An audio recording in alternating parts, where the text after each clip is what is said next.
Saudara yang kasih Tuhan,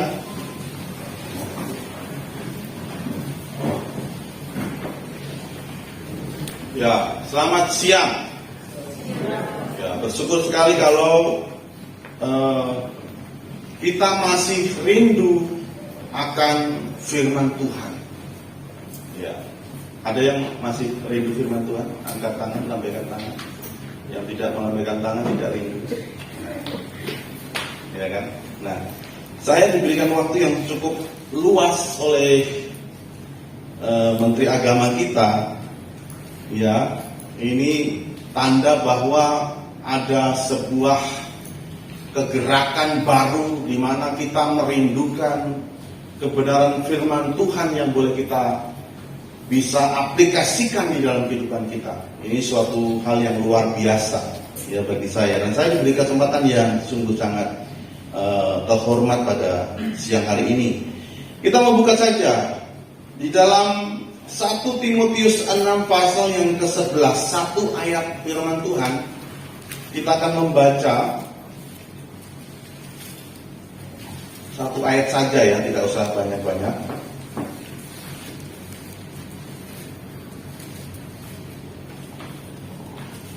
Saya membacakan firman Tuhan, demikianlah firman Tuhan. Tetapi engkau, hai manusia Allah, jauhilah semuanya itu. Kejarlah keadilan, ibadah, kesetiaan, kasih, kesabaran, dan kelembutan. Firman Tuhan yang sangat simpel. Satu ayat saja yang akan kita pelajari pada siang hari ini. Semoga waktunya cukup ya, dan tidak membuat ngantuk. Seperti biasa suara saya terlalu merdu untuk didengar. Dan saudara kasih Tuhan, 1 Timotius adalah rangkaian firman Tuhan.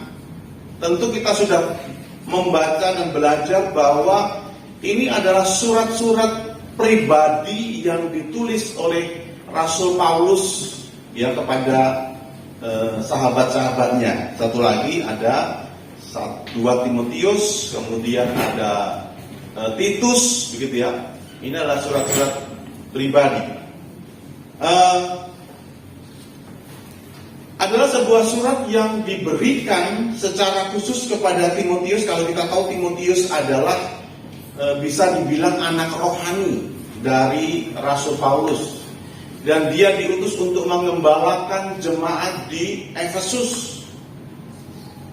Ya, kita tahu jemaat di Efesus dari khotbah-khotbah yang mungkin sudah kalian dengar ya, kita tidak akan membahas Efesus. Tetapi menarik bahwa bahkan di dalam surat Timotius ini, kalau kita pelajari, ini adalah sebuah mungkin sering dikatakan sebagai surat penggembalaan, tetapi sebenarnya ini lebih condong kepada surat dari seorang bapak kepada anak sebagai sebuah tim rasuli, ya, tim yang melayani bersama-sama, sehingga di situ ada beberapa nasihat secara pribadi yang ditujukan kepada Timotius, tetapi juga ada pengajaran-pengajaran yang bisa disampaikan kepada jemaatnya atau kondisi jemaatnya di Efesus. Ya.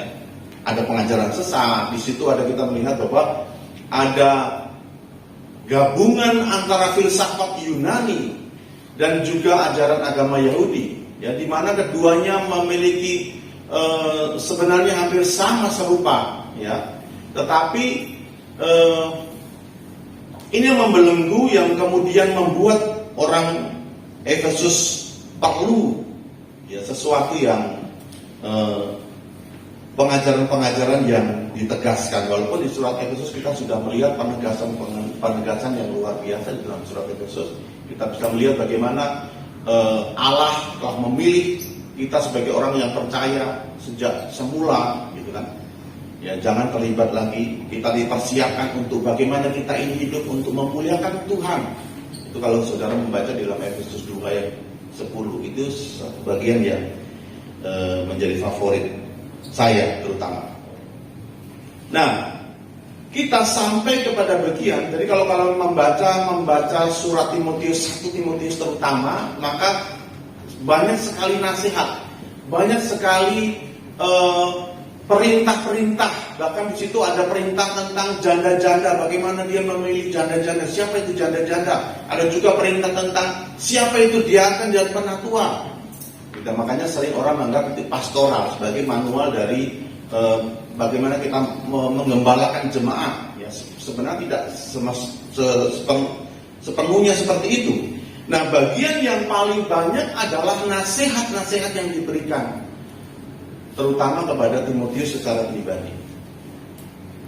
Nah, pada saat ini kita menemukan sebuah frase dari pasal 6 ayat 11 1 Timotius dikatakan seperti ini, tetapi engkau, hai manusia Allah. Ya. Dan ini adalah sebuah kontras yang diberikan oleh Rasul Paulus terhadap ayat sebelumnya. Nanti di ayat itu juga dikatakan, jauhilah semuanya itu. Apa yang harus dijauhi? Maka kita harus membaca ayat yang sebelumnya. Ya, oke, kita baca. Ayat sebelumnya berbicara mengenai tentang ya kan, kejahatan mencintai uang. Ya, di situ dikatakan akar kejahatan adalah cinta uang. Ya, sehingga dikatakan orang menyimpang dari iman. Ya, dan menyiksa dirinya dengan berbagai-bagai duka. Ya, jadi ayat sebelumnya Rasul Paulus menegur beberapa orang. Di situ kalau kalian membaca ayat yang ke berapa ya? Ke 8 ya. Ke 10 ya. Ke 10 dikatakan demikian. Sebab oleh memburu uanglah beberapa orang telah menyimpang. Ya, banyak orang rupanya yang sudah menyimpang dari iman hanya karena mencintai uang. Apa itu mencintai uang? Mencintai uang. Kalau mencintai pasangan boleh ya. Mencintai uang adalah bagian yang kemudian ditegur oleh Rasul Paulus sebagai akar dari dosa. Gitu ya. Akar dari dosa adalah cinta uang. Ya, seringkali kita melihat bagaimana para pelayan Tuhan jatuh hanya karena uang. Itu. Banyak gereja-gereja yang besar. Saya mengagumi gereja, boleh disebut nama nggak sih? Nggak boleh karena direkam ya. Nanti bahaya kalau ditayangkan. Ada sebuah gereja besar di Surabaya. Saya nggak akan sebut. Ya, gembalanya itu gembala yang bukan yang hanya 100-200, 20.000 gitu ya, luar biasa. Satu ibadah itu 20.000 saudara. Jatuh hanya karena uang, padahal dia kurang urapan apa gitu. Nah, saya tidak akan membahas gembala-gembala, tapi firman Tuhan yang menyatakan bahwa ternyata orang bisa menyimpang dari iman hanya karena kecintaannya kepada uang. Oleh karena itu hati-hati. Ya, kalau saudara menyimpang dari iman, ya kan, iman kita kan menyatakan tidak boleh mencuri, benar nggak sih? Ya nggak? Mencuri itu kan dosa. Tetapi berapa orang yang sudah melakukan ini, yang rela menyimpang dari iman dan berbagai-bagai duka dia harus lewati hanya karena cintanya akan uang dan juga kekhawatiran yang kita bicarakan pada minggu lalu. Ya kan? Oleh karena itu mari kita menjauhi itu. Firman Tuhan mengatakan engkau manusia Allah, menunjuk kepada Timotius secara pribadi, tetapi juga orang-orang yang dimiliki oleh Allah. Yang manusia Allah itu sebenarnya sebuah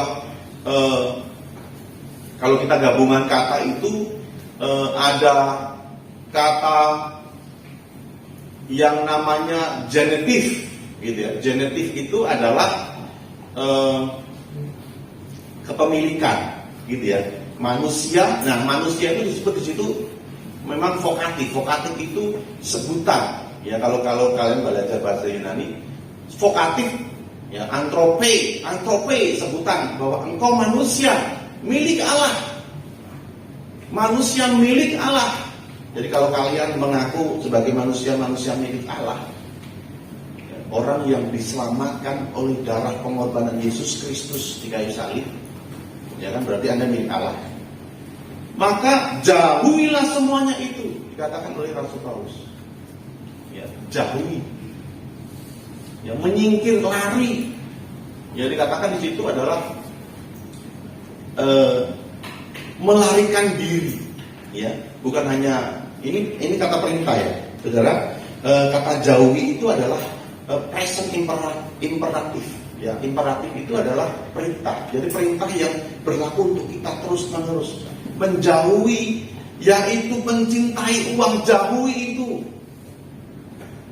Kita butuh uang, tetapi kita tidak boleh mencintai uang, karena cinta uang itu akan dari segala kejahatan. Ya, nah jauhi. Tetapi apa? Kejarlah.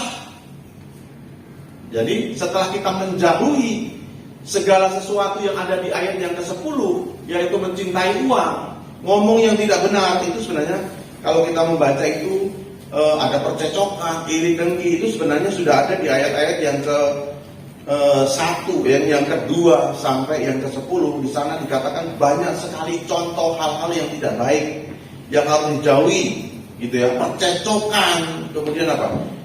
Dengki, fitnah, curiga, dan juga mengambil keuntungan dalam ibadah. Ya kan, banyak sekarang ini ibadah dibuat untuk mencari keuntungan. Ya, kalau ada persembahan itu bukan keuntungan ya, di sini ya. Itu untuk operasional. Ada yang mengatakan bercanda. Tetapi banyak orang yang mengusahakan ibadahnya untuk mencari uang. Ada nggak? Oh, banyak katanya.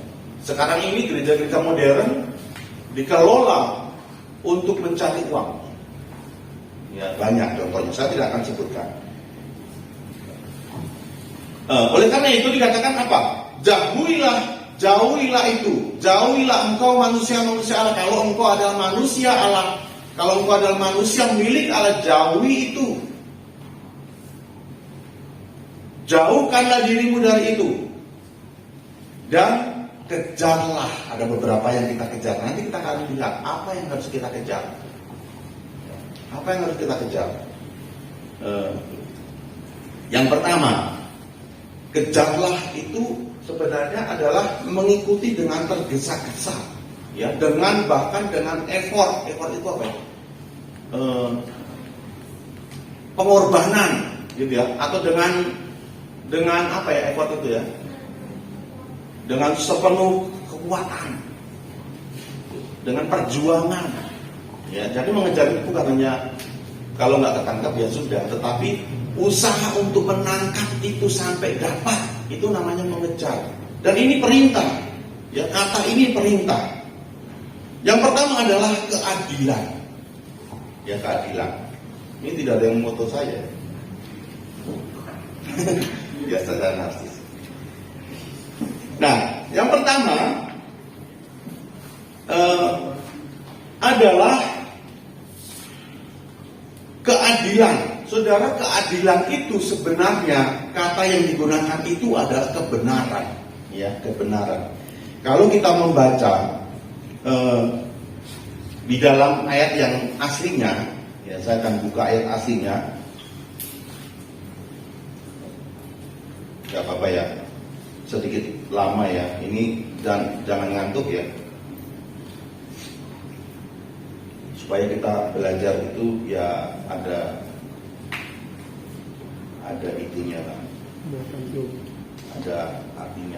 Nah, kata yang digunakan adalah dikaiosunen, akusatif, dikaiosunen, dari kata dikaiosunen yang artinya kebenaran, ya, artinya kebenaran, ya, atau righteousness adalah sebuah perbuatan, sebuah tindakan yang dikehendaki oleh Allah, gitu ya. Ini berkaitan sebenarnya dengan perilaku kita sehari-hari, perilaku kita dengan orang lain, perilaku kita dengan sesama kita. Lakukanlah kebenaran, itu, ya.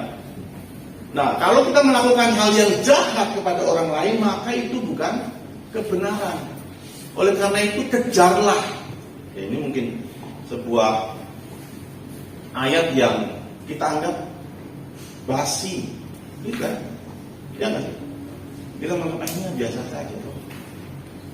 Kebenaran ini kan sesuatu yang kita lakukan. Saya kan bukan orang-orang yang jahat-jahat amat. Kita merasa bahwa kita ini sudah berbuat atau merasa sebagai orang baik, orang yang tidak memiliki kesalahan secara secara frontal dengan orang lain. Di asrama saya juga baik-baik dengan teman saya sekamar, ya, ya itu bagus ya kalau Anda melakukannya. Ya, tetapi kata kejarlah ini menunjukkan bahwa ini sesuatu yang harus kalian usahakan terus-menerus di dalam kehidupanmu. Ini perintah yang harus kamu lakukan setiap hari, mengejar yang namanya kebenaran, sesuatu yang benar di mata Allah.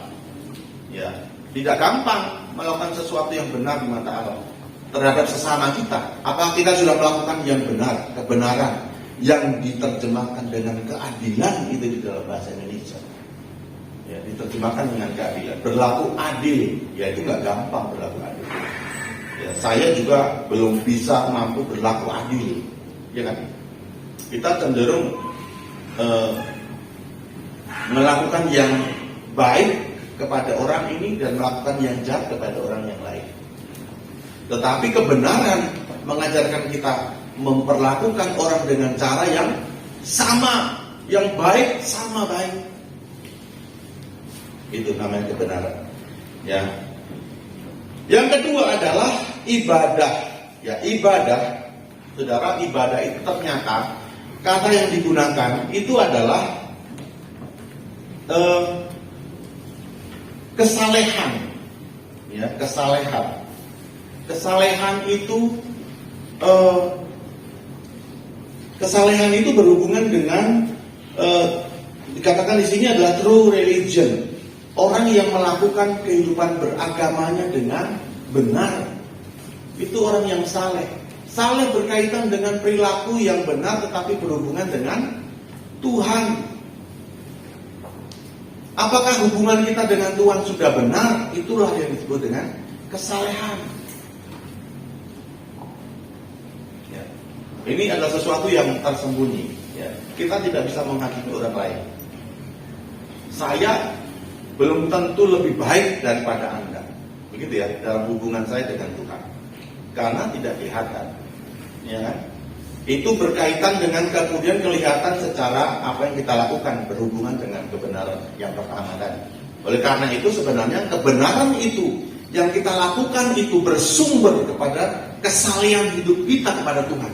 Kalau hidup kita dengan Tuhan itu baik, saleh, kita melakukan agama kita dengan benar, ya, melakukan agama kita benar itu bukan hanya secara liturgis, bukan hanya secara agamawi, tetapi benar-benar melakukan suatu hubungan yang benar, karena ini kesalehan, gitu ya. Kesalehan itu artinya adalah kelurusan. Ya, memang di sini dikatakan bahwa kesalehan itu berkaitan dengan dua hal. Ya, yang pertama adalah karakter kita. Ya, jadi practical piety. Ya, saya semoga tidak salah membaca karena saya bukan orang yang pintar bahasa Inggris. Itu berkaitan dengan yang pertama itu adalah karakter kita. Ya, karakter kita itu harus orang yang memiliki kesalehan, ya, atau yang memiliki karakter yang baik. Yang kedua adalah tingkah laku. Ya, jadi kesalehan itu berkaitan dengan karakter dan tingkah laku yang baik. Tidak mudah, ya. Oleh karena itu harus dikejar. Ini harus menjadi prioritas kita. Jangan kita mengejar uang, bukan berarti kita tidak boleh mencari uang.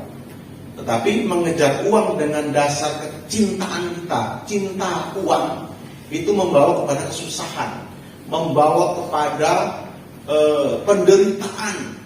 Ya, boleh Anda kaya, ya, tetapi jangan mencintai kekayaan. Ini berbeda, dua hal yang berbeda. Nah, oleh karena itu kesalehan ini ya berkaitan dengan bagaimana kita karakter kita yang baik oleh karena hubungan kita dengan Tuhan, dan juga perilaku kita, tindakan kita harus juga baik sama seperti karakter kita. Gitu ya. Kalau ada perbedaan antara itu tidak mungkin sebenarnya, karena kan kelakuan berkaitan dengan langsung dengan karakter. Ya, berkaitan langsung dengan karakter. Oke. Sudah setengah 11. Yang ketiga adalah faith, kesetiaan. Faith sebenarnya bisa diartikan dengan iman, tetapi lebih condong diartikan sebagai kesetiaan. Nah, berapa orang yang setia? Ya kan? Apakah kita gagal dalam ujian kesetiaan? Ini tidak gampang ya. Karena kesetiaan adalah kemampuan yang kita miliki untuk dapat dipercaya. Gitu. Kalau kita setia, maka kita adalah orang-orang yang dapat dipercaya. Oleh karena itu berhubungan dengan iman. Iman itu adalah kemampuan kita untuk mempercayai seseorang. Orang yang kita percayai harus orang yang bisa dipercayai. Benar nggak sih? Kenapa kita percaya kepada Yesus? Karena Yesus itu bisa dipercayai, bisa dijadikan sandaran, bisa dijadikan pegangan, bisa dijadikan sebagai pegangan. Nah, kalau Anda orang yang memiliki iman, haruslah juga menjadi orang yang bisa dipercaya. Kesetiaan berkaitan dengan karakter untuk bisa dipercaya oleh orang lain. Ya. Dalam hubungan di sini bagusnya tidak ada yang bisa pacaran, ya kan? Jadi kita tidak bisa mencontohkan kesetiaan antara pacar gitu ya. Ya kan, nggak ada. Jadi tidak ada contoh itu. Tapi itu salah satu contoh yang di luar sana. Ya, orang yang memiliki pacar tentunya akan setia dengan pacarnya. Ya, saya menonton film, saya suka film ya. Film, saya nggak nonton film. Itu judulnya itu Love Better Than Immortality. Apa itu?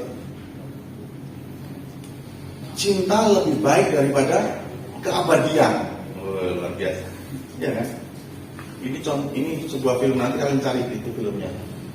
Love Better Than Immortality. Itu berbicara tentang orang yang hidup abadi di tahun yang akan datang, tetapi dia rela untuk menjadi manusia yang fana, mencari cinta. Gitu ya. Nah, saudara kasih Tuhan, Anda hanyalah orang yang layak dicintai kalau Anda setia. Begitu. Ya, Anda layak dicintai kalau Anda setia. Yang keempat adalah kasih. Nah, sebenarnya kalau Anda membaca tadi dari awal, nanti kita ngomongin tentang kasih dulu ya. Kasih adalah yang digunakan sebenarnya kata agape. Kita sudah tahu agape itu kasih seperti apa. Saya tidak perlu menjelaskan bahwa di dalam bahasa Yunani ada 4 macam kasih, ya kan? Tidak perlu kan? Tetapi agape ini sesuatu hal yang harus Anda pelajari benar-benar dan harus Anda kejar. Kalian mungkin sedang mengejar yang namanya eros. Apa yang kalian lakukan untuk mendapatkan eros? Apa? dandan yang rapi, ya kan? Setiap pagi ada orang yang dulunya tidak pakai kacamata, sekarang pakai kacamata. Ya, ada orang yang dulunya pakai kacamata, sekarang tidak pakai kacamata, dia pakai contact lens supaya tampil berbeda, cantik. Iya kan? Ada orang yang bau, dulunya bau gitu, rajin mandi sekarang, walaupun sekarang nggak ada air. Ya, rajin mandi. Kalau keluar rambutnya pakai minyak mengkilat, rapi dandanannya. Apa yang dicari? Eros yang dia cari. Supaya orang lain lawan jenisnya tertarik kepada dia. Benar nggak? Orang yang belagak pintar di kelas, nah, ada orang yang pintar beneran, ada orang yang belagak pintar. Ya, yang belagak pintar itu suka show off, gitu. Apa itu show off? Menonjolkan diri supaya orang kagum, luar biasa, gitu kan? Yang dicari eros, saudara. Ya kan? Kita bergumul sekarang ini. Kebanyakan yang kita kejar adalah eros. Kapan kita mengejar agape? Ya, agape jarang sekali kita kejar. Agape itu adalah kasih kita yang lebih murni daripada eros. Karena eros itu mengasihi berdasarkan sesuatu yang menarik, yang kita sukai, yang membuat kita deg-degan, gitu kan? Iya kan? Cewek itu kalau ketemu cewek itu kan deg-degan. Kalau ada deg-degan, nah ini bahaya, ini tanda-tandanya nih, gitu. Ya kan? Tanda-tandanya. Kalau ketemu cowok sama cowok biasa aja, udah nggak ada apa-apa. Ya, nggak ada apa-apa, jangan harap sesuatu. Jadi jangan terlalu berharap kalau yang di depan Anda itu tidak merasakan getaran-getaran. Ya, jangan berharap. Anda namanya bertepuk tangan. Bertepuk sebelah tangan.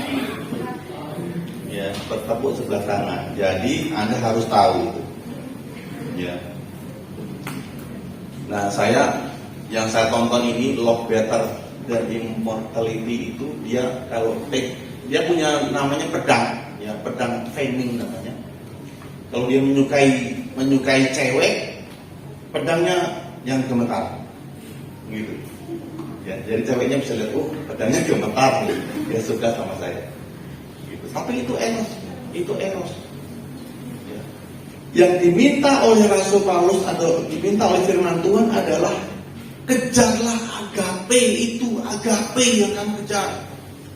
Jangan eros. Eros itu sesuatu yang wajar saja. Tetapi kamu memiliki kasih yang agape itu sesuatu hal yang luar biasa. Apa itu agape? Kasih yang melampaui apa yang kita lihat. Ya kan? Kasih yang melampaui apa yang kita lihat. Yesus Kristus mengasihi kita dengan kasih yang agape. Anda ini kelihatannya apa? Saya juga, bukan Anda aja. Orang-orang yang berdosa setiap hari kan? Apa yang Anda pikir? Berdosa. Apa yang Anda lakukan? Berdosa. Saya juga. Jadi yang kita lakukan itu sebenarnya tidak pantas untuk dikasihi oleh Tuhan, tetapi Tuhan mengasihi kita. Ya kan? Kalau Tuhan itu mengasihi hanya yang kelihatan saja, nah sudah punahlah kita dari dunia. Ya, sengsara. Tetapi Tuhan itu mengasihi kita, sekalipun Anda itu sebenarnya tidak layak untuk dikasihi. Oleh karena itu, mari kita mengasihi orang lain. Walaupun orang lain itu tidak layak, itu tidak gampang, ya kan? Tidak gampang mengasihi orang yang seperti itu, ya. Jadi sekedar tidak membenci ternyata tidak cukup, ya. Ini firman Tuhan ini. Saya baru baca, ini juga saya pelajari untuk saya juga, Ya, mengasihi orang lain itu tidak gampang. Sekalipun orang itu menyakiti Anda, tetapi kita diwajibkan untuk mengasihi. Ternyata itu harus kita kejar, ya kan? Bukan hanya biarkan saja lah, nanti kalau saya waktunya mengasihi, ya udahlah mengasihi. Tetapi itu harus kita kejar. Ternyata, ya saya juga baru belajar. Ya, supaya juga saya terapkan. Nah, saudara, yang kelima adalah kesabaran. Kesabaran adalah kemampuan untuk bertahan di dalam situasi yang sulit. Tadi kebenaran berkaitan dengan kesalehan kita kepada Allah, ya kan? Kesalehan berkaitan dengan iman kita kepada Allah, gitu. Kepercayaan kita kepada Allah. Iman kita kepada Allah berkaitan dengan kasih kita kepada Allah dan juga kepada orang lain. Dan kasih kita kepada orang lain berkaitan dengan kesabaran, ya kan? Endurance. Apa itu? Kemampuan kita bertahan pada masa atau pada keadaan yang sulit. Mengasihi itu gampang atau susah? Susah mengasihi. Ya kan? Mengasihi itu susah. Oleh karena itu Anda harus bertahan, memiliki kesabaran. Kalau tidak, nanti kesabaran, kasih Anda tidak akan berhasil. Gitu. Ya, dilukai, tetapi harus tetap mengasihi, itu bukan perkara yang gampang. Ya, saya gagal, seringkali gagal, tetapi saya harus memiliki namanya endurance. Endurance itu adalah ketahanan, kesabaran. Mari kita sabar. Ketika orang menyakiti kita, sabar, endurance, bertahanlah dalam tekanan itu. Kasihlah tetap. Dulu saya memiliki moto begini. Cara kita menghadapi orang ada dua cara. Ini luar biasa ya. Yang pertama, gunakanlah yang namanya penghapus. Ini penghapus. Ya, penghapus. Penghapus itu alat untuk menghapus. Penghapus itu untuk menghapus. Jadi kalau orang itu tidak layak untuk dikasih, hapus. Gitu. Jadi Anda tidak bisa melihat dia, hapus. Ya, ini seringkali harus kita lakukan. Pertama kalau kita sakit, ya kan? Ya kan? Sakit hati, harus sakit. Hapus. Gitu. Kalau Anda menulis salah, hapus, ya kan? Nah, kalau Anda sakit, ya udah hapus itu, nggak usah kita pedulikan. Gitu. Kalau orang Jawa bilang itu begini. Kalau masih diomongin itu artinya masih sayang. Ya kan? Tetapi kalau sudah dibiarkan, itu ya sudah, gitu, sudah dibiarkan. Nah, oleh karena itu ternyata menghapus itu, saya pelajari bahwa ternyata menghapus itu tidak alkitabiah, gitu. Tidak alkitabiah, tidak ada ayat yang mendukung bahwa kita boleh menghapus orang, ya. Tapi ini masih sering kita lakukan, ya kan? Anda dan saya masih suka melakukan supaya tidak sakit. Gitu. Nah, tetapi sebenarnya langkah yang baik itu adalah tetap mengasihi, tetapi dengan kesabaran.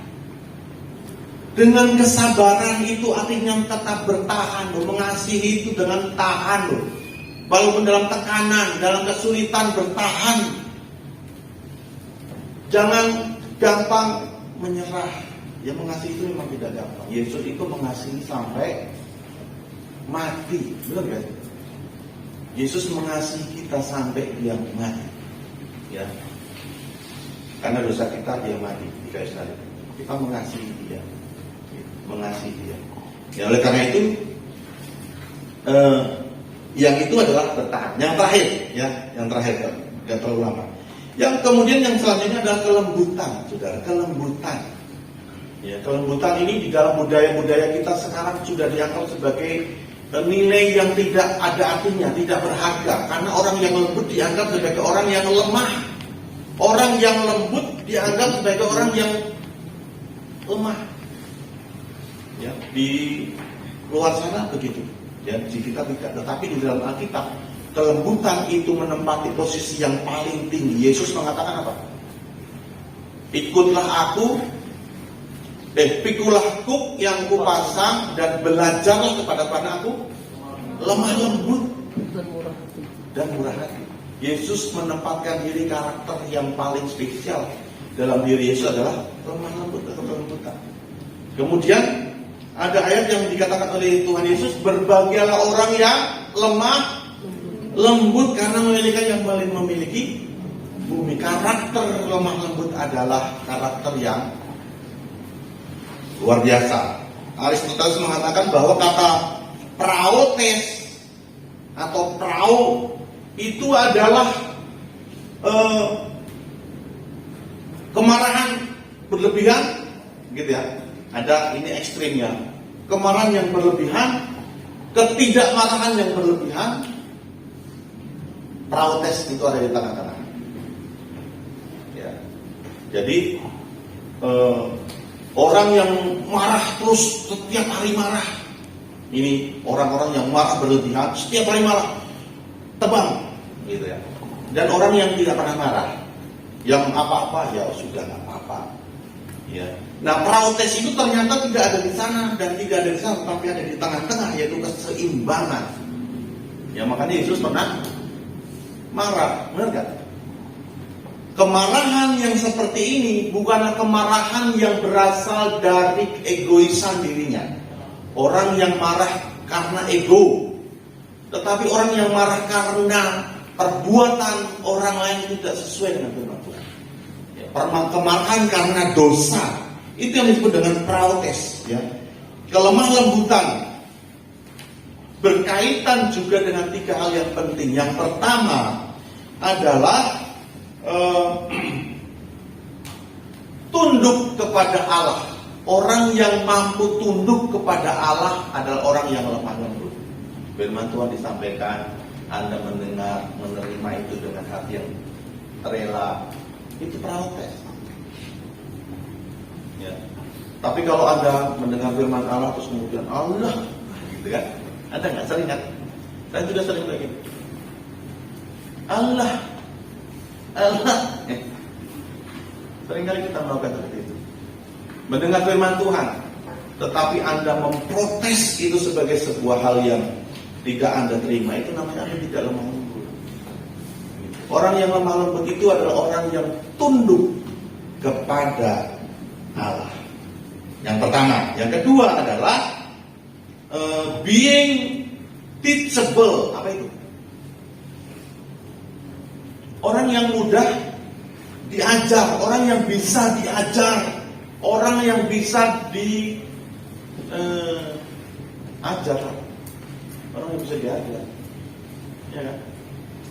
Jadi kalau Anda di sini, kemudian Anda itu orang yang mau diajar, orang yang mau diajar itu apa? Buktinya apa? Orang yang mau diajar itu buktinya apa? Ini yang paknya.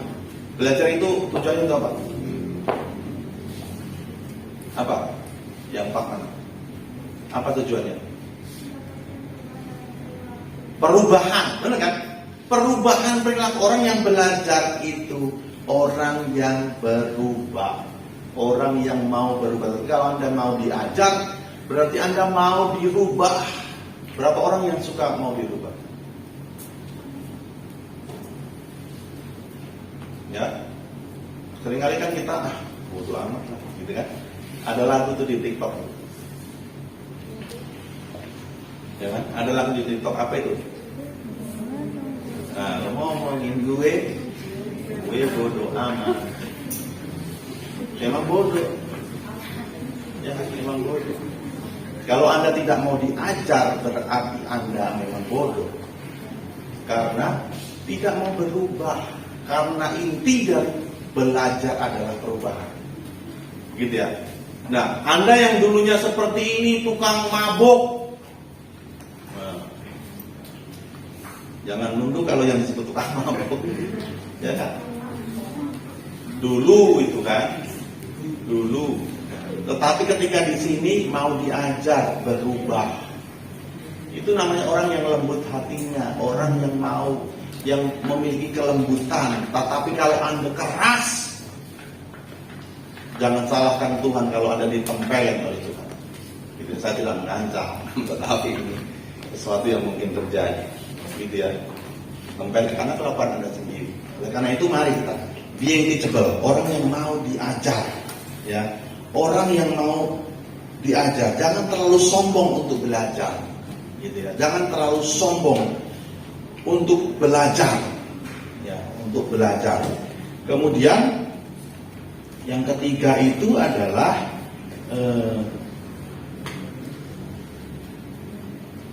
memiliki perhatian terhadap orang lain. Nah, ini orang yang lembut hatinya ternyata adalah orang yang memiliki perhatian untuk orang lain. Bukan orang yang bodoh amat tadi. Ya kan, gue bodoh amat. Tetapi orang yang memiliki perhatian. Jadi orang yang lemah lembut itu yang ketiga, yang pertama adalah tunduk kepada Allah. Yang kedua adalah orang yang mau belajar atau orang yang mau diajar. Yang ketiga adalah orang yang mau memperhatikan oleh orang lain, yang memiliki perhatian terhadap orang lain. Ini orang yang lemah lembut. Ya, nah mau nggak kita menjadi orang yang lemah? Ya, jadi dari kebenaran tadi, orang yang benar. Oke, habis ya waktu ya, 2 menit lagi ya. Orang yang benar tadi, orang yang benar adalah orang yang hidupnya saleh kepada Tuhan. Kemudian orang yang hidupnya saleh kepada Tuhan itu adalah orang yang setia, atau orang yang memiliki iman kepada Tuhan. Orang yang memiliki iman itu adalah orang yang mengasihi Tuhan. Kemudian orang yang mengasihi itu harus memiliki ketahanan dalam kesabaran, ya. Dan kesabaran itu harus dilakukan dengan kelembutan. Kalau kita lengkap, ya, di dalam apa yang kita kejar ini, maka Anda adalah orang-orang yang melakukan ayat yang ke-12. Saya akan baca ini sebagai penutup.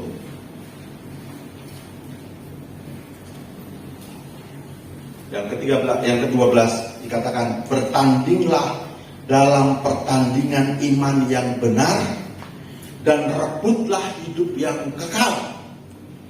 Untuk itulah engkau telah dipanggil dan telah diikrarkan ikrar yang benar di hadapan banyak saksi. Mari kita kejar apa yang harus kita kejar, tinggalkan apa yang harus kita tinggalkan, dan berlombalah dalam iman supaya kita mendapatkan hidup yang kekal itu. Amin. Demikian firman Tuhan. Mari kita bersatu di dalam doa. Kami bersyukur untuk